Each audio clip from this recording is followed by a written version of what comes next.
السلام عليكم ورحمة الله وبركاته.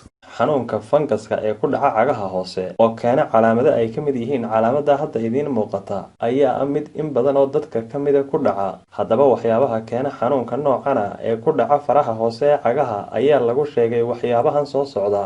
Dadka inta badan ku nool meelaha qaboobaha isla markaana xidha kabaha daboolan iyo sharabaadada ayaa lagu sheegay inay arrinta noocan la kulmi karaan. Laba, sidoo kalena dadka ku nool meelaha aadka u kulul isla markaana aan si joogto ah u nadiifin cagahooda ayaa la sheegay in dhididka aan laga nadiifinayn caguhu uu sababa arrinta noocan ah ama xanuunka noocan ah. Saddex, dadka ka shaqeeya biraha isla markaana aan xidhanin kabaha daboolan ama kabaha buulka ayaa la sheegay in daxalka biruhu uu ku sababi karo arrinta noocan ah. Afar, dadka ku socda kaba la'aanta iyagoo jooga meel aan ku habboonayn in lagu socdo kaba la'aan ayaa la sheegay inay la kulmi karaan bakteeriyada iyo xanuunka noocan ah. Shan, dadka markasta xidhan kabaha daboolan ama kabaha buulka iyo sharabaadada isla markaana aan si joogto ah u nadiifin cagahooda ayaa la sheegay inay iyaguna qaadi karaan xanuunka noocan ah.